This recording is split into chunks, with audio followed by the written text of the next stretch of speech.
Hey, what's going on? You are listening to the Road Trip Podcast, and we have an awesome episode today. We're going to talk about all about hitting your macros, grocery shopping, food, just the things to make, fat loss and muscle building, whatever goal you have, just to make it a lot more simple. And I'm here with my man, Tom Ness. He's been a long-time follower of Kinobody. I've done a lot of coaching with him, and he's even helped me with my site and stuff. So he knows this stuff inside and out, and he's going to be my co-host today. So what's going on, Tom? How are you? What's up, man? I'm so hyped to be here. Like, no joke. I've been following Kinobody, like you said, like the last year, like more than the last year, and I've actually been using it to get into wedding condition because I'm getting married. At the time of recording this, I'm getting married in about a month and a half. So, dude, it's been awesome, man. It's been a fun ride, and I've enjoyed working with you, helping your site out, helping you grow Kinobody, and I'm hyped to be here. Let's do this. Dude, I'm so pumped, and that's a new phrase right there, wedding condition, Kinobody wedding condition. Yeah, dude, expect like the Kinobody like wedding shredding program to come out soon or something. Wedding shredding program. It's all about looking GQ in that suit, getting really lean, getting the That's face right, dude. angular. And I got a Vera Wang tux coming too, so I got Damn, it's a trim fit, so I gotta fit the bill. you have to fit the bill. That's vital. So now let's crank down to business. And so in this episode, we're going to talk really about just how to hit the macros and for anyone that just to catch everyone up to speed right now. As far as getting lean is concerned, it's really a numbers game. It's about creating that deficit to allow your body to tap into fat loss. And it's important to optimize your macronutrients, which are your proteins, fats, and carbs. These make up, the bulk of your calories. And by having the right calorie intake and then a good solid makeup of protein, fats, and carbs, you'll lean down nicely, support muscle mass retention, and support hormonal functioning. So it's important to have a good balance of proteins, fats, and carbs while having the right calorie intake.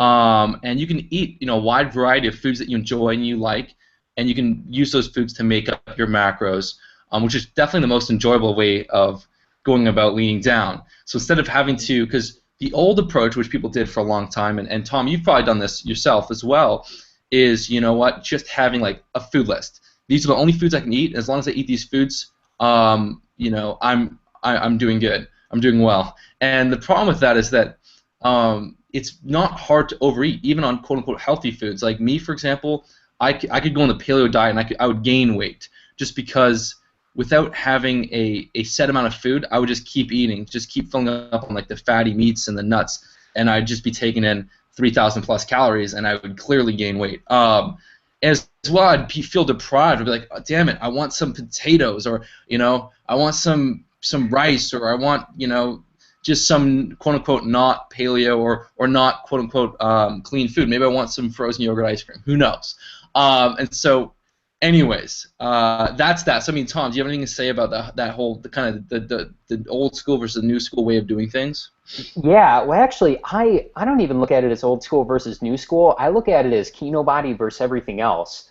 'Cause there's like no joke, dude. There's the before I started following Kinobody, I would try things like actually the last thing that I tried before the Kinobody like dieting strategy was the flat belly diet for men because it happened to be like a popular book at the time, and before I stumbled upon the Kinobody stuff, I would there's like all the diets out there that are hawked by all they're in the bookstores and everything, and there's like a new diet program coming out every week. So you just go and you go to the bookstore and you'll find something on the bestseller list. But it was a flat belly diet for men, and basically it was you couldn't really eat a lot of carbs at all, and then you had to eat like 6 meals throughout the day, and each one was between 300 to 500 calories, actually like 300 to 400 calories, and so you'd be eating 6 of those meals per day, and like it sucks. Like I'm 185, so 300 calories is like really nothing. Like if that's your lunch or if that's your dinner, it's like nothing, and so It it is was really nothing. hard. It is not. It is less than a tease. Dude, it's horrible. Like right now, that's like less than half of like my side, like following the strategy. But but it was hard because I was always hungry. There was never a point during the day that I felt like satisfied, and if I had more than 400 calories, I felt like I was cheating. And I mean, I followed it for, I would say, a good month or so, and like I saw like a little weight loss, but nothing substantial and nothing to justify the hunger pains and like the misery that I was experiencing while I was on the diet. So yeah, I mean, just another way the Kinobody is awesome. And so like following that approach where you eat, whether you want to do 2 huge meals during the day and a snack later, or even I think what you're on the 2 meal a day schedule right now, aren't you? Yeah, I'm doing the 2 meal a day. It's sort of like a hybrid 2 meal because I split up my first meal. I split up the big main meal and the side. So I have like a huge portion of steak or like a big ass chicken or some pork, whatever, and Hmm. some veggies, and then like I'll eat that, and then I'll chill, do some work, and then I will go carb crazy, and then kill some carbs, and then later that night I'll have my last meal. I Yeah. found it really cool. I actually prefer breaking up the protein, the veggies, with like the side of like potato wedges or carbs. Um, I just find my adherence is a lot higher when I do that. Funny enough.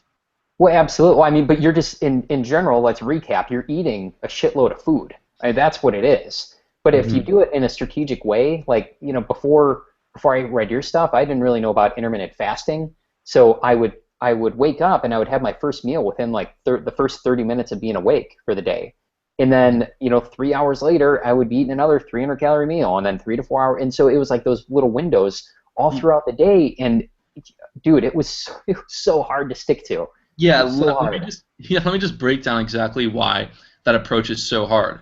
And that was the Tim Ferriss thing we talked about. Eat 30 grams of protein within 30 minutes of waking up. Um, and and so anyways, I mean it's not necessary.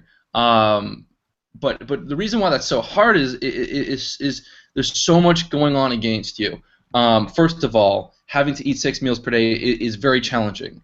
Unless your whole life is fitness, bodybuilding, etc., it's very challenging. If you have a work life, if you have a life, it's very challenging. Having to Hmm. deal with food every 2 3 hours, but as well every time you eat a meal, especially one that isn't fully satisfying, you have to use a little bit of willpower to not overeat. So Hmm. every time you sit down to have that 300 400 calorie meal, you're literally using willpower to just eat that and to not brood about other food and to not keep eating so like you're sapping your willpower literally 6 times a day.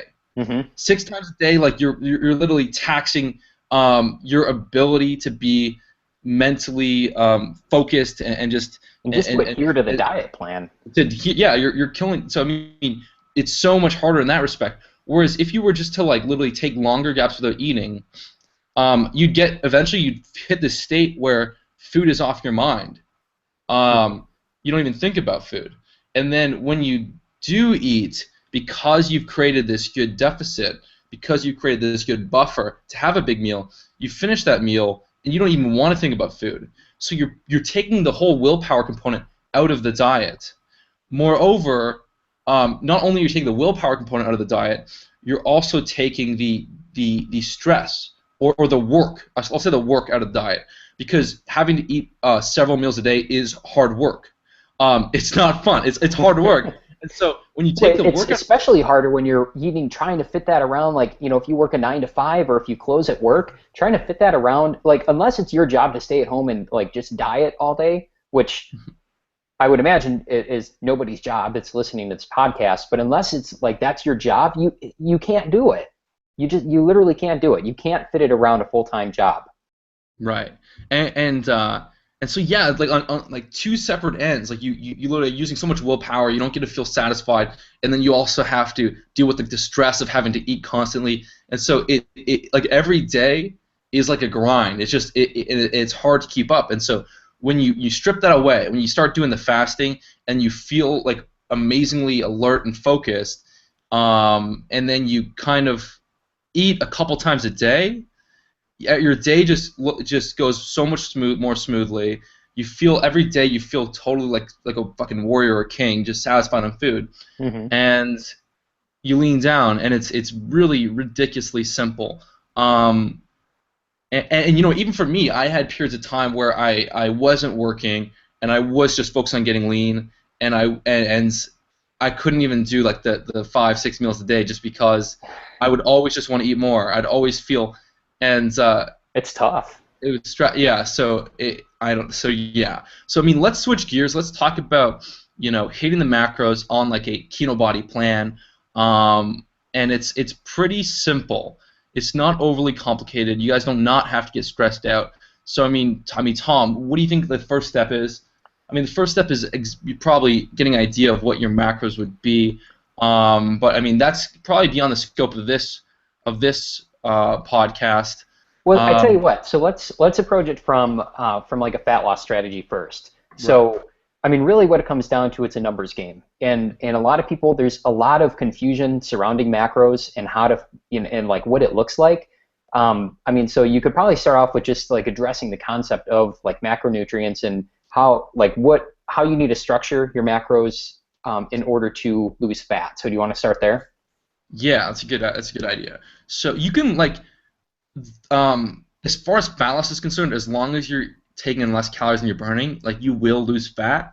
But optimizing the macros are important for, testosterone, health, retaining muscle. So the first step is really to find out how many calories you're burning, and then eat less than that. So if generally speaking, if you're moderately active, maintenance calories around 14 to 15 calories per pound of body weight. So like a 180-pound guy like yourself, or 185-pound guy like yourself, Tom. I mean, you're looking at burning about 2,700 calories per day if you get a little bit of activity. If you kind of, maybe you go for an hour walk on the day, or maybe you go to the gym to lift some weights, and then you do a little bit of walking around the house. You'd probably be around 2,700 calories per day. So then Hmm. it's a matter of, losing fat. And so, probably the magic number for you is going to be about 2,200 calories per day, where, you lean down nicely. I mean, maybe it's a bit higher, maybe it's a bit lower, but somewhere in that range. And so now that you have your calories set for fat loss, now you get to play around with the macronutrients. How much protein do you want? How much carbs? How much fats? And really, what it comes down to is a matter of balance. Every single macronutrient has its purpose and it's beneficial. When you try and single out one macronutrient and say carbs are bad, fat is bad, or hell, even protein's bad, I mean, you are making work a lot harder than it has to be. Hmm. Because here's the deal: fat is very important for testosterone. Fat is what really it tastes really good. If you strip out all the fat from a meal, I mean, food does not taste very good, and you're left hungry in 30 minutes. Fat's important for testosterone, and so fat is very important. So going low fat is going to backfire. Now, if you take out all the carbs, right, and there's no carbs in your meal, well, now you're not going to get that serotonin release in the brain that makes you feel relaxed and satisfied. That kind of that you're not going to get that craving satisfied. You're not going to get and so you're gonna leave a meal wanting more. You're gonna keep wanting to eat because you don't feel satisfied. As well, you're not going to support training because carbs are really what fuel training at a high intensity level, lifting weights. Sleep is going to be impaired. Your sex drive is also going to be impaired whether you cut out carbs or fats. So I mean, all these macronutrients are really important.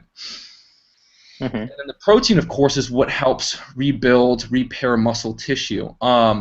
Although you don't need to have buttloads of protein, there's a certain number that's going to pretty much give you everything you need. Going higher than that is not a bad thing because protein is really filling. Eating stuff like chicken breast is going to fill you up more so than eating rice. Hmm. Um, and so once you set your macronutrients, maybe you have like 30% of your calories from fat, and then maybe you have the rest from carbs and protein, a balance. Maybe it's 40% protein, 30% carbs, or 35-35. Some balance in there is gonna be pretty spot on. And then from there, it's a matter of hitting those macronutrients. So if you're doing 2 meals per day, you can just kind of cut those in half. I guess, I mean, if you're not familiar to counting the macros, you might be kind of get a little bit convoluted here. But let's say, Tom, you're doing 2,200 calories per day, Hmm. and you know what? You could even do like 1,000 calories per meal, and then have like 2 pieces of fruit. And so what that would look like would be like, a big portion of meat, maybe some chicken breast, maybe some steak, maybe some pork, um, and maybe, what have you, and then a big portion of carbs. And for carbs, I really like stuff like potatoes, sweet potatoes, which are really filling and satisfying, and then maybe some healthy fats, or just some fats, some saturated fats, whatever, to kind of to add some fat to the meal. Hmm. Um, yeah. Absolutely. And you know what? And so there is a lot of people struggle with counting macros, and I know that I did it first as well, just because they're like literally it. Like I said before, it's all a numbers game. And to make it really easy, I mean, you have articles on Kinobody that address exactly how to count your macros, how to figure out, how much protein you should have, how much fat you should have, how many carbs you should have each day. The way that I make it really easy, and I know that you use this too, there's apps that you can use on your phone or on your computer, and the one that I use is called MyFitnessPal, and so literally all you do is you plug in how many calories you want to have per day, and so I actually have mine set to 2,200, and then you I was plug right. in, dude, you're spot on, yeah. So I have it set to 2,200 calories, and then you can set how many, like the percentages of what macros you want to eat. So I currently have mine at 40% protein, 35% carbs, and 25% fat. And so I'll fluctuate like 40, 40, 20, or 35, 40, 25. So it just depends on what your goals are, and how many calories you consume is also going to be dependent on what your actual goal is. If you want to lose fat or if you want to build muscle. Because if you want to build muscle, you're going to want a surplus, not a huge surplus, but enough to actually support the muscle growth. For fat, though, again, I'm still cutting for my wedding, so my calories are based off of the deficit. But those apps make it so easy because then you don't have to count all the calories and everything, and you can literally scan the barcode of the food that you're about to eat, and it'll total everything up. It even shows you where you're at, throughout the day in a little pie chart. It makes counting macros like a breeze. But in order to figure out actually what you're consuming, what it actually counts for, how many fats, proteins, carbs, and everything, what I would really recommend everybody do is actually put in the time to weigh their food, and so pay attention to serving sizes, because one whole chicken breast, I mean, I don't know what it is offhand because I scan the barcode nowadays, and but if you don't know, 40 grams of protein. yeah, and so if you don't know how many grams of protein is in a chicken breast, I'd recommend weighing it. On the box, like if you're cooking rice, for example, or if you're cooking a potato, weigh the potato, actually measure out the rice, and cook the specific portion sizes so you have, so you actually can eyeball how many, what the actual serving size is, and you can use that to calculate your macros. And once you figure out what certain portion sizes look like, counting calories becomes it becomes so much easier. It's just you have to know what's in your food and what you're putting into your body in order to adequately track your macros. Yeah, that's exactly right. So everyone that's kind of new to this, I mean, there's a few things you're going to want to do. First of all, you're going to want to get one of those calculators, or those apps on your phone. The phone is just so much more accessible than your computer. So I would recommend you getting one on your phone. MyFitnessPal is really great. My Net Diary is also really solid. And then from there, you're also going to want to get a digital food scale. And then you can start weighing these foods, getting an idea, plugging it in, and don't stress out about getting the exact calorie number, 2,200 calories on the dot. Don't stress out about getting exactly 200 grams or 150 grams of protein, whatever it is. Just get within a nice range. Give yourself Mhm. some wiggle room. As long as you're, as long as you're somewhere in that, within the ballpark of it. Going up to 2,300 calories or down to 2,100 calories is not the end of the world. Going 20 grams of carbs or 20 grams of fat, or 20 grams of carbs or 20 grams of protein over or under, it's not a huge deal. Or 5 or 10 grams over or under of fat, it's not the big deal. Just try and get within the ballpark. And if you're so focused on just getting the exact number, you're gonna just it's not gonna help you. It's just gonna stress you out. It's gonna make things just more stressful. So Mhm. just be relaxed, enjoy it. And what I've done is I did this tracking for a long time. I did the weighing, I did the phone, and literally once you get used to it, it literally takes no time. There's no reason to be stressed out about it. It literally takes 5 seconds. If you're cooking a meal, it takes 5 more seconds to figure out the macros and the calories. Um, That's true. and It doesn't have to yeah, be a long, complicated process. right. And then once you have a meal and you measure it, you probably don't like you probably can just eyeball that meal the next time. Hmm. Um, and so it's pretty simple. And then if you're like going out to restaurants, like a lot of these restaurants, they have the nutrition information and the macros online. If you went to like these, Chipotle or Subway or even some of these fast food restaurants, there's actually options. Even if you're going to like McDonald's, like there's options where you can actually like double up on protein and get like a healthier option. But and even like steak. I mean, all these restaurants like especially in the United States, they tend to have like all the calorie macro information online, and Hmm. so it just becomes very very simple. And so me these days, I don't really even use my phone app. I don't often use the scale because now I'm really good at eyeballing it, and I've started to become more in tune with my body, and so I just kind of go with the flow, and I'm very objective, so it's not an issue. But for a long time, I was tracking this stuff, and it helped. It really helped. Yeah, and I think that honestly it is. So like if you're talking about cutting, and you're talking about eating at a deficit, I think it's really beneficial until you know and until you can eyeball, particular meals or particular foods. It's really important, I think, to weigh things.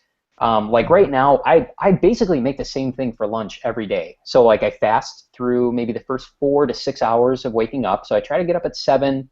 Usually doesn't happen, but I'm usually making lunch between like 12 and 2, and so I make the same damn thing every day. I have ground turkey 'cause I do the bulk of my grocery shopping at either Aldi or Walmart here.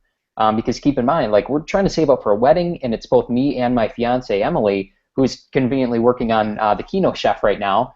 Putting recipes and everything together. But she's, so it's both of us, and we both follow the Kino strategy. So we're feeding 2 people each week. Well, I mean 2 people all the time, and if you're not used to eating in the Kinobody approach, like 2 huge meals, like it is a lot of food. And so the first thing, when I first started following the Kino stuff, I was like, dude, like not only is it so much food, but it's gonna cost like a fortune trying to feed us like every single week because we're going through potatoes like crazy, we're going through proteins like crazy, chicken, turkey, everything. And so we had to figure out a way to do it not only cost effectively, but in a way that fit, with our lifestyle. So what I do is every single day I make ground turkey for lunch. I season it. I put some cheese on it, and I cook a potato on the side with some broccoli. And I've got it. I've cooked it enough times, and I used to weigh it out in the beginning to where now I know exactly. I've like, even like with the plate I use, I know like how much food can fit on this specific plate and the macros behind it because I've made it and I've weighed it out for like 3 weeks straight. And then after that, you get used to what the portion sizes are, what that looks like, and you don't have to track everything so religiously. So yeah, it's really beneficial, putting in the time in the beginning for at least like the first few times of making anything to, just to actually see what foods equate to what macros. And plug that in so into your app, whether you're using the app on the phone or on your computer, or just keeping track of things that are on the nutrition labels and figure out what food has what, so you know where you're at. Yeah. Okay, yeah. Exactly. And it's funny what once like when you're leaning down, when you're cutting, and you're creating that deficit. Once you find a meal that you really enjoy, that satisfies you, then it's not an issue eating it every day. Like it's not. Like No. it might sound crazy to most people, but when you're cutting and you're getting leaner, you're seeing these results, and you have like a simple meal that you just love, like you don't care to mix it up. Like you don't. And maybe you That's rotate. so true. Yeah, maybe you rotate through a few different meals. Like me, for example, usually I have like 4 or 5 meals that I really like at a specific time, and I'll just play around with those meals. But like me, for example, like I almost have potato wedges almost every single day. All like if I'm cooking at home, I am literally having potato wedges every single day because they're so friggin' good. I'm so satisfied after I eat them, and they're so friggin' good. Actually, dude, so Um, do you have like a go-to lunch? Like what do you make like 90% of the time for your lunches? Because I have one that's like my so, go-to. so In fact, I'm gonna make it as soon as we finish recording this because now I'm getting hungry. But what's your go-to okay, lunch? so usually what I do is I kick it off with, some frozen veggies. I'll just boil some frozen veggies. I'm too lazy to like, prepare fresh vegetables. So I'll boil some frozen vegetables, maybe some broccoli, some cauliflower, some mixed Hmm. veggies, and then I'll hit up some protein. Some days I'll just, cook some chicken breasts, cut them up, cook them on the pan in some coconut oil. Other days I'll do the same thing but with flank steak. I'll cut some flank steak, cook it on the pan. Some days I'll roast like a sirloin. I've also recently been playing around with pork tenderloin, which is fantastic. Pretty low in Really? fat actually, and I'll bake some pork tenderloin. Some days I'll go to the grocery store and I'll pick up like a whole chicken and just eat as much of it as I can. Like rotisserie Never style finish or? one. That would be disgusting. But well, yeah, I'll eat as much as I can. So I'm like, okay, that's enough protein, and then I'll just put the rest in the fridge, and then maybe for another meal I'll like make some like chicken wraps with some like brown rice wraps. Um, and so yeah, so usually those are my protein sources. Either like a roast beef, pork tenderloin, chicken breast. I gotta start doing the ground turkey again because that's very good. Hmm. And then after that meal, as the second component of that meal, rather, I will just bake some potato wedges with some macadamia nut oil, and then boom, I am just Dude, cooked. I am like, yes, I love life right now. that And sounds some days I won't even. delicious. Yeah, and some days after I have the protein source, instead of cooking the potato wedges, I will literally maybe I'll go out to a restaurant with some friends, but like more of like a late night thing. I'll go out with some friends and just do an appetizer and a drink. So Hmm. instead of like buying like a 30, 40, $50 entree, I will be like sweet potato fries, or like this one place they have like this amazing Irish nachos, and if I'm doing this, I'll usually do chicken breast and just vegetables for as the first component of that meal, because then I'll Hmm. create this big fat buffer, so I have room for more calories and fat. And then this Irish nachos are like literally potatoes with like cheese, and they're like almost cooked, like crispy, like nachos. And Hmm. like I'll kill that, and People are so that's what probably I do now. people probably see you like eating food outside, like at restaurants, and wonder how the hell you're so like ripped.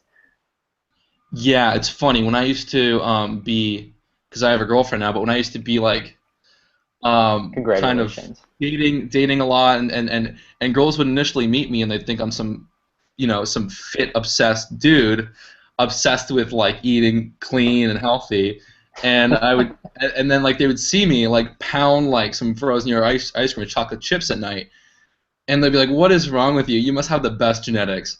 I am like, yeah, I know I could gain weight like that. I just kind of cracked the code, and Yeah, I know how to eat these foods, and make it work. dude, Like, teach me, teach me, teach me. I'm like, we'll see. it's unbelievable because my go-to lunch is I have two potatoes. Like I love russet potatoes because I can buy a 10-pound bag of them for $4 and it lasts for like 2 weeks at a time for two people. So I have two russet potatoes, which is a lot of potatoes, keep in mind, and then I have between 12 to 14 ounces of ground turkey. And And so that's raw ground turkey. raw ground turkey, yeah. And so obviously it cooks down, but so. One thing I've seen a lot of people that have been hitting me up and like, Gregory, I've been hitting my macros. I haven't been leaning down. I don't know what's going on here, and this comes up so much. And I know this because I made this mistake too. And so here's the problem: is people will like look at the calories and on the macros of like a protein source. Maybe they got a steak, Mhm. and they'll be like, okay, 12 ounces is 600 calories. Cool. Little do they realize they're weighing it after they cooked it, and when you cook something, you lose a lot of that water weight, and so something that is 12 ounces Mhm. cooked is 16 ounces uncooked. So so they're taking in literally an extra 30% of calories, Mhm. um, and that Well, adds that's a up. big thing. A big thing. That's why it's so important to weigh the food, like weigh it raw, all your protein, weigh it raw, And like and for your carbs, like measure them out before you cook them or anything, because it does cook down, and if you weigh things when they're cooked, I mean, you're taking in a lot more calories than you think you are, and it does add up really quick. Yeah, like that could be your deficit, like that 500 calorie deficit you created. Hmm. If you're weighing stuff after you cook them and you're like, you're reducing the weight, that is the deficit. Um, Exactly. and so I actually, this was a couple 3 years back, and this went right over my head, and I was, I was like wondering, I'm like, why am I not eating? Like, was my maintenance really low? Is my maintenance close to 2,000 calories? I'm not losing weight, and then I realized I was actually taking in a lot more. Yeah. Well, but that's uh, it though. yeah. And so here's what I do. So this is my go-to lunch, and this is what I'm going to make as soon as we get off this call. I take 2 potatoes and I put them in the microwave. Well, I peel them first and I put them in the microwave.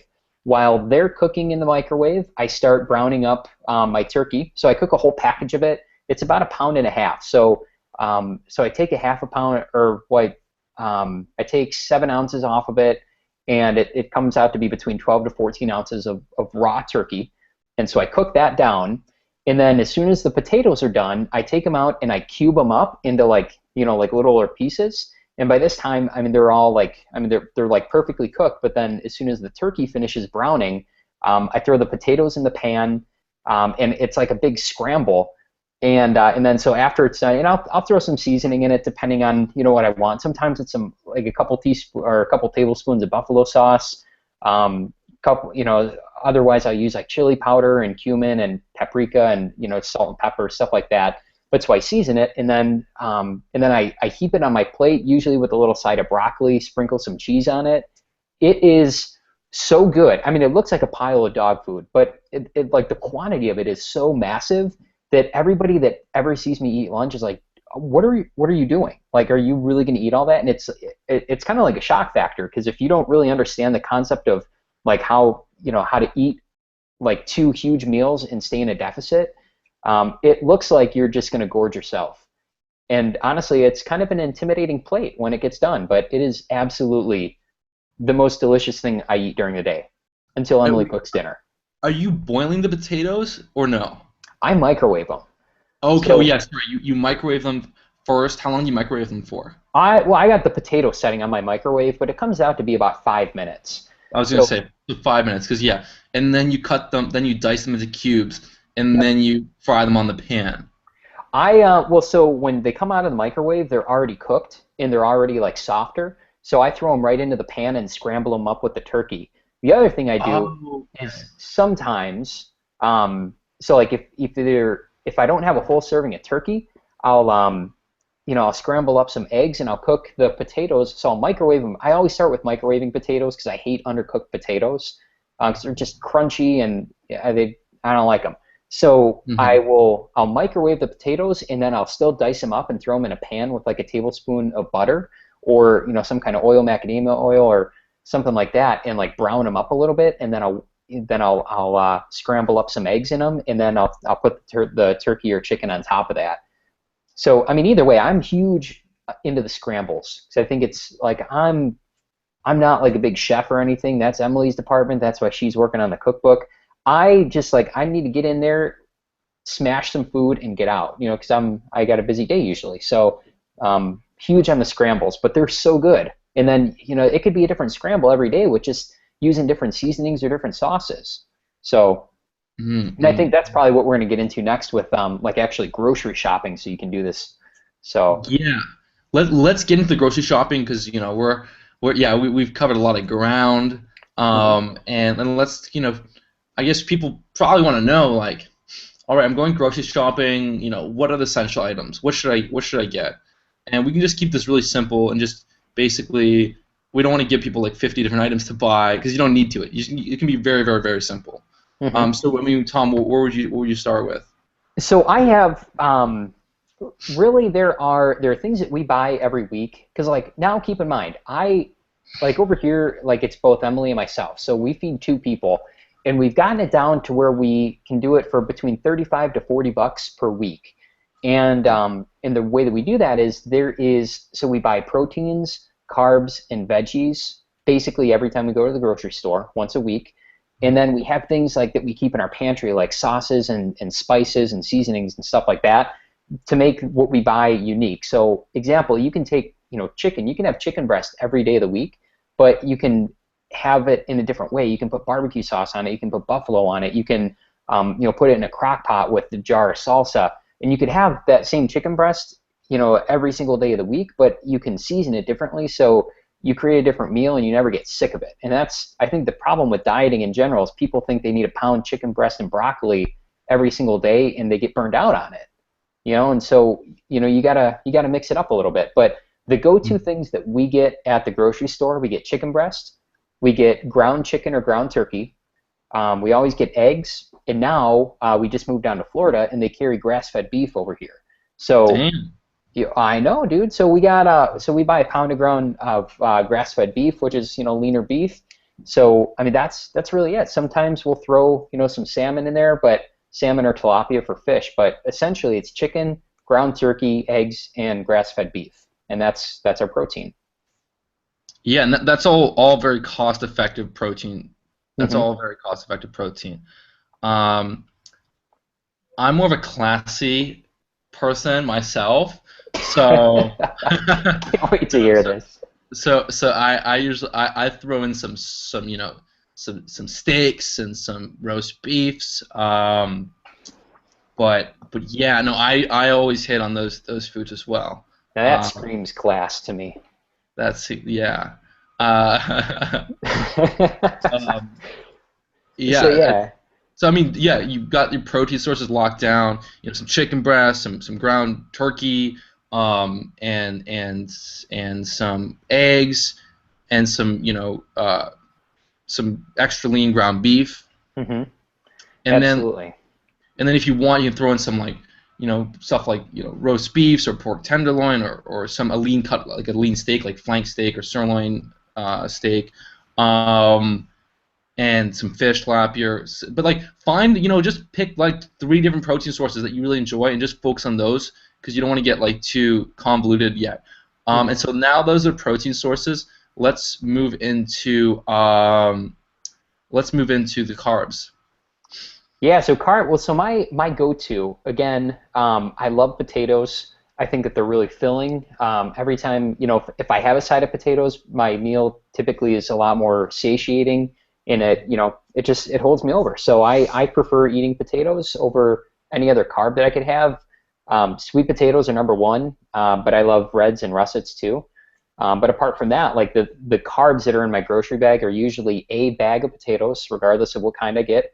And then we do brown rice or white rice, and then usually some oatmeal. That we don't ever eat the oatmeal outside of putting it in a food processor to create breading for chicken. If we're making like some kind of chicken tenders or Damn. dude, so keep coming in Kino Chef, might I add. There's barbecue and buffalo chicken tenders made with like an oatmeal breading, which are just delicious. But Chicken breast never has to be boring. no, never. And so No. yeah, so I do potatoes, rice, and then oatmeal for the breading, and those are my staples. How about you?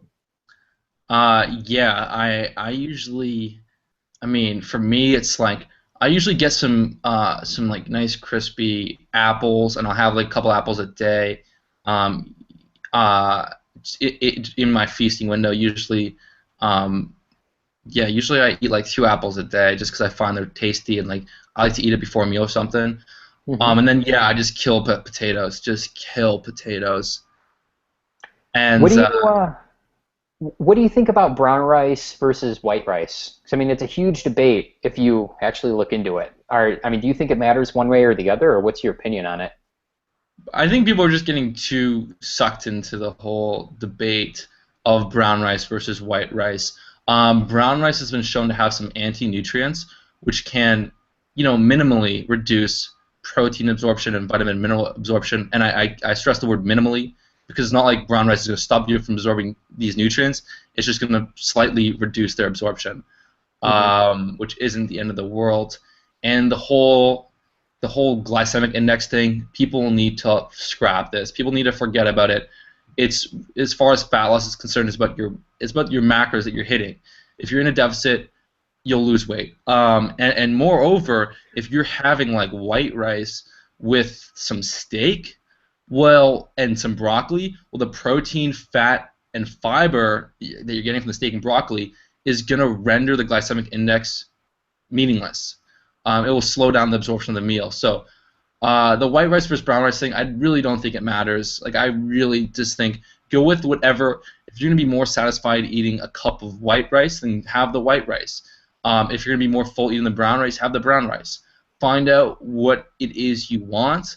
I very rarely have rice unless I'm going to a Chipotle, just because I mean, or if I'm going to like a sushi all you can eat sushi restaurant.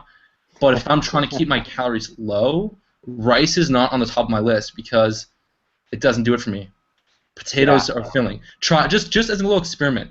Get 300 calories of rice, get 300 calories of potatoes, and see the difference. Hmm. You're gonna be like, this is a lot of potatoes, and then you'll be like, this is like literally nothing for the rice. Or same thing Yeah. with cereal. 300 calories of cereal. Like what? This is what a serving size is? Oh my god! This is like this is like for a baby. And Yeah, it's so like like 2/3 of a cup. yeah, two That's thirds of like, dude, I used to pound like four, bowls of cereal in one sitting. That's like 11 servings. yeah, Little that's did like I know. 1,200. That's like 1,000 calories. I don't know, but that's a lot. And so I mean, you can do rice. I know some people that have a lot of rice in their diet and they're fine. They're satisfied and they're full. But for me, potatoes are where it's at. So yeah, usually my carb sources are like literally I'll get some russet potatoes, some sweet potatoes, and some apples, and and then sometimes I'll play around with other stuff. Like if I want to get some treats in there, I'll get some frozen yogurt ice cream. If you're gonna have ice cream, get the frozen yogurt ice cream because literally it's less than half the calories of regular ice cream. And so you can have a big bowl of frozen yogurt ice cream. If you let it melt and soften up a bit, it tastes like almost just as good, and you're not gonna feel like you're gonna be able to feel satisfied on a bowl that's not that much calories. And you're gonna feel like you're Then cheating. It feels like a cheat meal, but it's not because, again, it fits within your macros. you want to hear something funny, Tom? You want to hear something funny? Shoot. I feel more satisfied having like a 400 calorie portion of frozen yogurt ice cream. I feel way more satisfied having that than 400 calories of rice. Like I'm not even kidding. Well, I, I, I see, now that it, strikes a chord with me because I have the biggest sweet tooth known to man. So I have to find some way to satisfy that craving, and it happens to be with frozen yogurt for me. So yeah, I totally get you, man. I get what you're putting down. yeah. So so yeah. So I do the potatoes, the apples, the frozen yogurt ice cream sometimes. And yeah, I've been experimenting with like these corn tortillas, which are amazing. You can Hmm. literally fry this up on a pan with a bit of coconut oil, and then throw like some maybe some like chicken in there. Like what I'll do is like I mentioned how I'll like usually pound a whole chicken and then I'll cut up the rest and save it in the fridge. And then so if I'm having some corn tortillas, I'll literally fry them. I'll put the after it's cooked, I'll throw the chicken in there and maybe have some cheese in there. Let it stay on the pan and heat up a bit. Let the cheese melt, and I'll have some of those, and they're really, really tasty, really incredibly tasty, so good. Takes 2 seconds, and it's funny, like these meals that we're talking about, like they're so simple to do, and like literally when I share these meals with my friends or my brothers or whoever, they all love them. They're Hmm. like, this is so good. And so I've helped my youngest brother Rory. He's like 17. I've helped him lean down so much. He was that chubby kid in school. He was Hmm. that fat kid in class, which sucks. It's hard to be that person. It is, and so a few years ago, once I started showing him that losing fat could actually be really enjoyable, and once I showed him like the way of like fasting, eating like really delicious meals, and he was the pickiest eater in the world. We Hmm. used to take him out to restaurants, and he would just he would the waiter would come over and they come over to Roy and be like, okay, what are you having?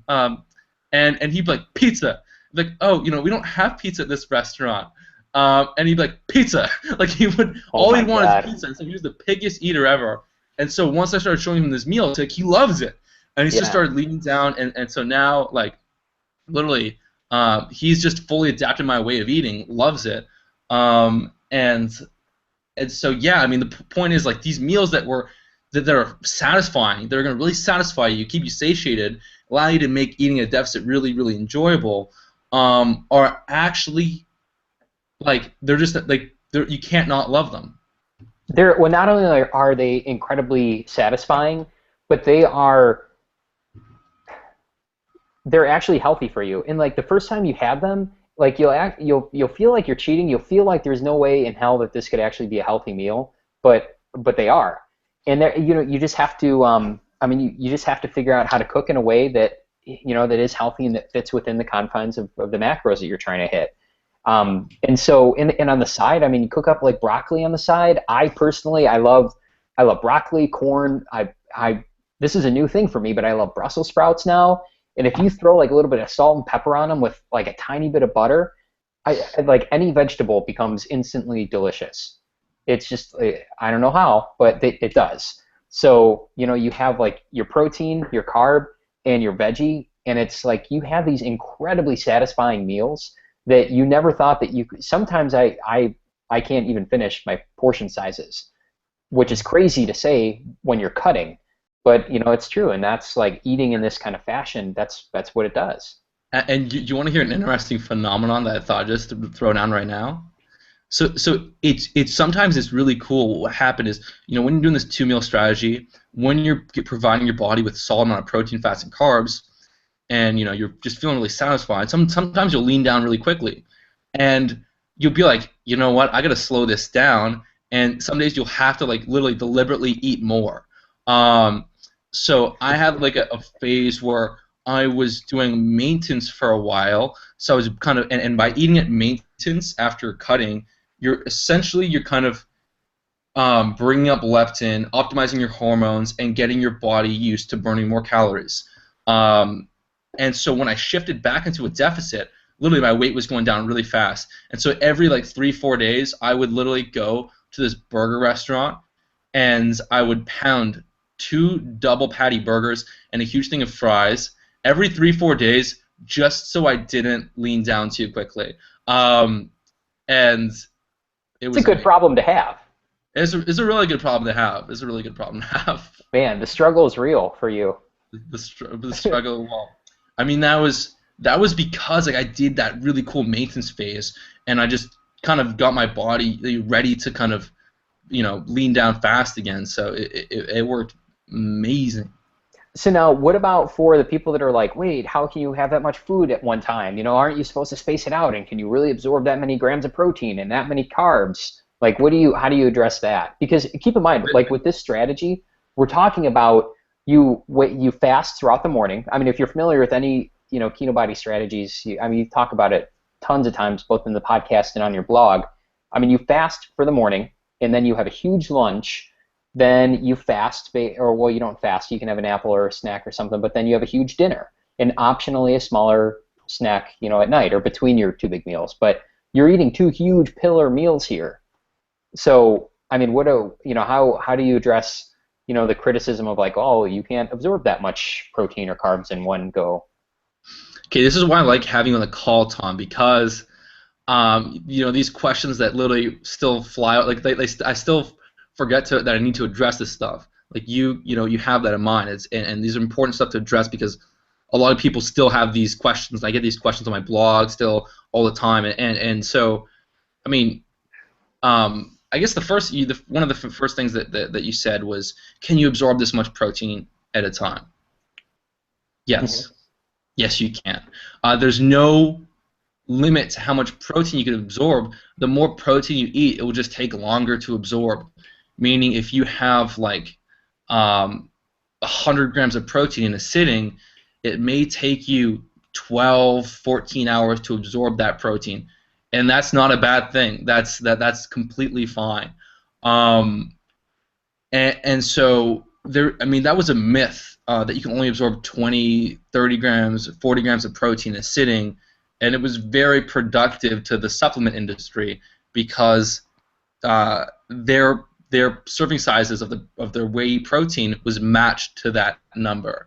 So one time it was 24, one time it was 30, one time it was 40, and literally it was just literally to get you to buy protein shakes, because it's very hard to go to a restaurant or like cook exactly like 30 grams of protein. Um, and in order to like hit, because they tell you you have to hit like a certain like 200 grams of protein, and then you have to do that in meals with like 30 grams of protein. So you'd have to be eating protein every 2 hours. Mhm. That was a complete myth. There's no science to back it up. And if it was true, if you could only absorb 30 grams of protein in a time, then what does that mean? It means that the other, maybe it's the other 50 grams is just getting evaporated. It's not any food that you Wherever it's put into going. your body has to deal with. It has to process, has to utilize. And so if you could only utilize, if you could only absorb 30 grams of protein, then any other food, any other protein food you took in would literally be magic calories that would just disappear. And Mhm. that's not the truth. So I get. it's just ridiculous. And if these are really big meals and you're not accustomed to eating them, that's fine. Maybe make the meals a bit smaller at first. Give your body time to adjust and to eat more. And if you're finding that you're really full and satisfied on 2 meals a day, and if you're going under your macros, then just do that for a while. You just lean down really really fast, and then eventually your body will be like, okay, I'm ready to eat more for lunch, and I'm ready to eat more for dinner, and then bring things up. Hmm. Absolutely. So I tell you what, to help wrap things up, I think we should give some. I think we should give people some action steps that they can use to not only hit their macros on a daily basis, but also do it in a way that doesn't break the bank. Because I know when I first started cooking keto meals, you got to think 12 to 14, 12 to 14 ounces of chicken twice a day is really expensive. I mean, like your food can add up. And when Emily and I first started, the whole keto diet plan, we were actually spending a lot of money on food. Like food, we were spending more money on food than anything else because we would buy like everything to cook every single meal individually, which is like horribly counterproductive to any kind of budget. And like keep in mind, we were saving for a wedding, so we had to figure out ways to do it very inexpensively, and that's why we ended up, so now we shop at Aldi and Walmart just to make it manageable.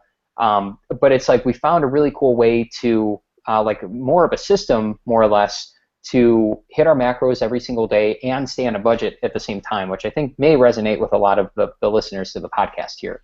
So, is it okay with you for if we break down some action steps on how they can do that? Yeah, exactly. And we have a free deliverable that people can download, which will like a cheat sheet, which will make this a lot simpler than having to like kind of re-listen and stuff. Yeah, absolutely. And so I tell you what, you guys can go if you go to kinobody.com/grocery list. So just one word, grocery list.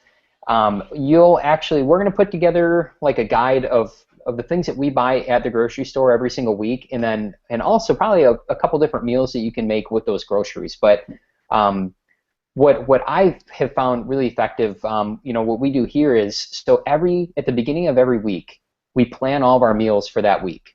And so we typically gravitate towards between one or two meals every single day for lunch. So it's really only the dinner that we need to focus on making different. Um, but there is so what we do is we plan out, and it's almost like a spreadsheet. Like we pick whatever we want to make for the whole week. We plan our meals out, and then we make a grocery list based off of that. And we buy things in bulk that we can use for multiple meals. So that way you're not buying individually for every single meal, which is usually how it gets really expensive to begin with. And then you can figure out how to make different meals with the same ingredients. Like chicken breast, for example. If you buy bulk chicken breast, like at Walmart, you can buy like 4 pounds of chicken for $9, which is pretty good, like $8 to $9. And you can put it in the crock pot. You can cut it up, you can cut a couple breasts up into tenders. You can make, you can use the oatmeal strategy that we do. We put oatmeal in the food processor and, dip the chicken breasts in egg whites and then roll them in the oatmeal to make like a breading. You can do that with them. You could just like cook them up and put buffalo sauce on them. You could put it in in a stir fry, for example, with brown rice. There's tons of different things you can do, but figure out like how you can take like your same core ingredients like chicken or turkey or beef and make different meals with them using different sauces or seasonings. So you save a lot of money on groceries, but you can have like different foods every day if you want, so you don't get burned out on your diet plan, quote unquote. Bam! Word. How do you like that? How do you like them apples? All So, right, that was perfect. Yeah, because I mean that's one objection people have. It's like, yeah, if I'm eating all this food, I'm just gonna it's gonna cost a fortune. I don't have that. I can't just spend $200 a week on food. You don't have to. right, exactly. So so that's kinobody.com/grocery list. This is gonna save you money, tons of time, tons of personal anguish. So go there now. We have a sweet download for you. Hmm. And I mean, anything else, Tom, that we need to like hit on? Well, I think that's probably good for this, and we'll pack some pretty cool stuff into that report. I think it is worth mentioning that the Kino Chef, which is the Kino cookbook, is in development right now, and it's kind of a prolonged process because there's like we usually like to cook the same recipe at least a few times just to make sure that it comes out consistently and that it's actually good and that it hits the macros that that we want it to. So that's still being developed, but that is something on the horizon, which is going to help a lot of people cook some really awesome meals using the same things that they're going to be buying anyway. So that's pretty cool. But yeah, I mean, I think we've covered a lot. We've covered hitting macros, different dieting strategies, and then the things that we shop for every week. So All right, so perfect. All right, guys, thank you so much for listening. And stay tuned for the next episode. We got some great stuff coming. All right, guys, take all care. right, take care, Bye. guys.